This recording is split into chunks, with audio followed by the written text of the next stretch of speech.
Sir tax क्या है? अब टैक्स किस पर दिया जाता है? टैक्स इनकम पर लगता है भाई। अब इनकम भी 5 तरह की होती है पता है, लेकिन अभी बताऊंगा नहीं। क्यों? क्योंकि आपके काम की नहीं है, वो इकोनॉमिक्स का विषय है। तो इनकम पे हम 2 ही इनकम पढ़ते हैं, ग्रोस इनकम जिसको हम टोटल इनकम भी बोलते हैं, और नेट इनकम। ठीक है, चलिए। तो यहां पर हम ये कहना चाहते हैं सर ये इनकम पर लगता है, और ये कौन सी इनकम पर लगता है? ये हमेशा लगता है टोटल इनकम पर। जो टैक्स होता है वो टोटल इनकम पर लगता है, ये ध्यान रखना। यानी कि किसी व्यक्ति विशेष की जो टोटल इनकम होगी उस पर टैक्स अप्लाई होगा। जब उसके अकाउंट में पैसा क्रेडिट होगा वो आफ्टर डिडक्शन होगा। यानी कि टोटल इनकम किससे मिलकर बनी हुई है? टोटल इनकम की अगर आप चर्चा करते हो तो वह आपके टैक्स और आपकी नेट इनकम। नेट इनकम वो इनकम होती है जो आपके अकाउंट में आफ्टर टैक्स बचती है।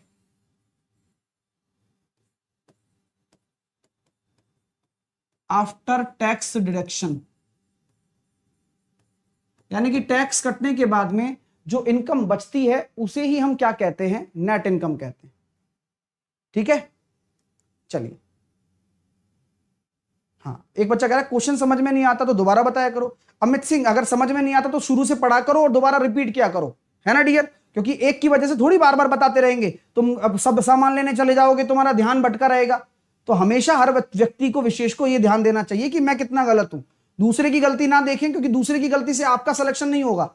आपका सिलेक्शन आपकी इंप्रूवमेंट से होगा, वो आपको करना है, वो कैसे भी करो। चाहे 10 बार वीडियो देखनी पड़े देखो, नोट्स बनाने पड़े बनाओ, टेस्ट देना है दो, ये सब काम करना पड़ेगा।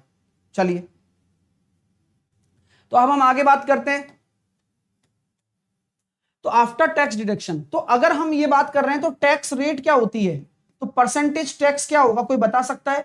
तो परसेंटेज टैक्स होगा टैक्स अपॉन टोटल इनकम। तो जो परसेंटेज टैक्स निकलता है वो ऐसी तो निकलेगा भाई, जिस तरह से जिस पर निकाला जाता है वो डिनोमिनेटर में आता है, क्योंकि टैक्स इनकम पर निकलता है और इनकम भी टोटल इनकम ली जाती है। तो जो परसेंटेज टैक्स होगा वो टैक्स अपॉन टोटल इनकम। तो अगर मैं आपसे एक बात कहना चाहूं, तो जो ये टैक्स है ये किसके इनवर्सली प्रोपोर्शनल है? आपकी इनकम के। ये बात सत्य है ना? हाँ, और खास करके नेट इनकम के। जैसे ही आपका टैक्स बढ़ जाएगा आपकी जो नेट इनकम है वो कम हो जाएगी अपने आप। बोलो हाँ या ना, बोलो, बताओ भाई। जैसे ही आपका टैक्स बढ़ गया, मान लो आपका टैक्स ज्यादा जाने लग गया, तो नेट इनकम भी तो उतनी ही कम होगी। हाँ या ना बोलिए पहले तो, हाँ या ना बोलिए भाई साहब, आपसे पूछ रहा हूं। जितना टैक्स आपका कटेगा उतनी ही आपकी इनकम कम होगी, नेट इनकम जो आपके क्रेडिट हो रही है आपके अकाउंट में। यह बात क्लियर है? चलिए, तो बात सर समझ में आ रही है। तो यानी कि अगर मैं कह सकता हूं जितना टैक्स आपका कट रहा है वही इक्वल होने वाला है परसेंटेज टैक्स आपके परसेंटेज नेट इनकम के बराबर होगा। यानी कि जितनी टैक्स रेट आपकी बढ़ गई उतना ही नेट इनकम का परसेंटेज आपका घट गया। यस, तो ये रिलेशन भी आप अपने दिमाग में रख लो। तो चलो फिर, ये अगर आपके दिमाग में है तो यहां आपकी टैक्स की मामला खत्म हो जाता है, और अब टैक्स के क्वेश्चन बनाते हैं।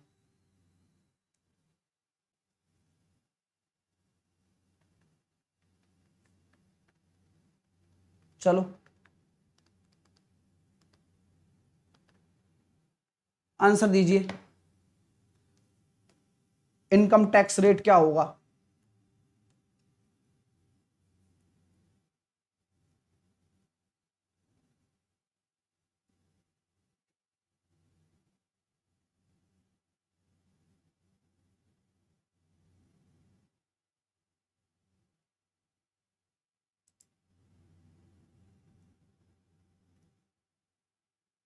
तो कैसे करेंगे डियर? देखिए भाई, एक आयकर 18% की वृद्धि करता है और शुद्ध आय में 2% की कमी हो जाती है, तो आय कर की दर कितनी होगी?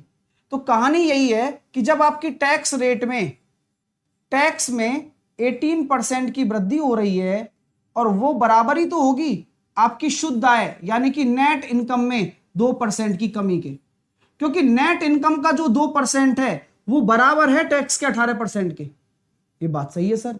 यानी कि टैक्स और नेट इनकम का रेशो कितना आ जाएगा? 2/18 यानी कि 1/9।